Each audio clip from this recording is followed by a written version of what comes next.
It's my life. Lazy.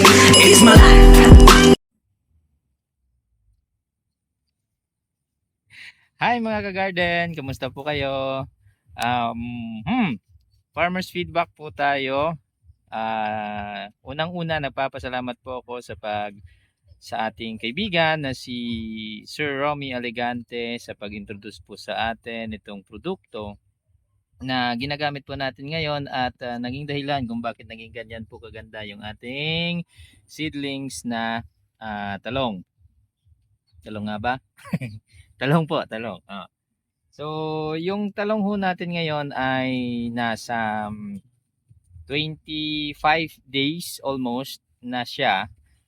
Pero yung itsura po niya ay parang nasa mahigit isang buwan na siya. Dahil po yan dito po sa produktong pinagamit sa atin ni Sir Romy Aligante, yung ating police farmer na kaibigan. So thank you so much sir, and shout out po sa inyo pati na rin po sa mga supporters nyo. At dahil po dyan, ito na ho yung itsura. Ayan o, bubunot po tayo. Yun, ito na po yung kanyang itsura. Ito na po yung final result ng Growers Bet 1000 Plus after 1 week ng paggamit po natin sa ating seedlings. So isang beses lang po nating na-applyan ito, pero ang ganda po talaga ng resulta. So sa mga gusto pong magtanong or mag-inquire ng ating ginagamit na foliar, mag-comment lang po kayo sa ating comment section at tutulungan po natin kayong maka-purchase o makakuha ng ating ginagamit na foliar. Hindi lang po ito sa seedlings maganda. Maganda din po ito sa mga matured or mga hindi lang matured, no? Yung mga nalipat tanim na po sa lupa. Sa lupa nga ba? Kaloka. Yon.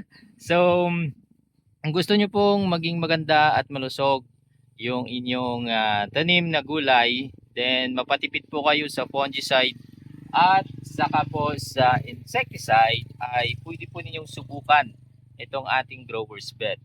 Sa totoo nga lang po ay sa ganitong edad po ng ating talong, hindi ho talaga may iwasan sa seedlings natin, no, na meron po talaga siyang damage ng uod, no? Mostly itong dahon niya po ay tinatamaan na po ito ng leaf miner, tinatamaan na po ito ng peste, ng mga grasshoppers, no, or mga bakuko, yung beetles. Meron na po itong mga butas-butas, pero ngayon po nakikita niyo naman po ang kikinis po ng dahon at wala pong damage ng insekto. Hanggang dun po yan sa dulo. So yan po ang kagandahan ng Growers Bet 1000 Plus. Tipid na po ako sa insecticide, tipid pa po ako sa fungicide. So one time, big time lang po itong ginamitan ng ating Growers Bet 1000 Plus. Kung gusto nyo pong makakuha o gumamit, mag-comment lang po kayo sa ating comment section or mag-message po kayo sa atin personally. Kung gusto niyo rin po, pwede kayong mag-message kay Sir Romy, police farmer po yung kanyang account. Masikat na po siya kaysa sa akin. Char. So, yun lang po, and gusto ko lang pong i-share para naman makatulong po sa ating mga kapwa magsasaka, especially hindi lang po ito para sa gulay.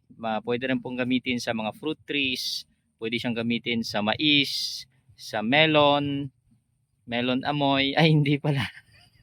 sa mga palay, no, pwede po siyang gamitin.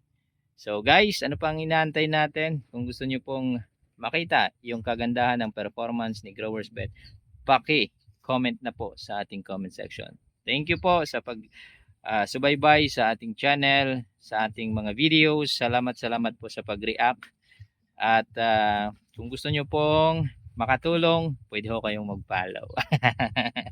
Pwede rin po ninyong i-share itong ating video. At syempre, pwede rin po kayong bumili para naman makatulong sa iba po nating mga farmers. Thank you and God bless po sa ating lahat.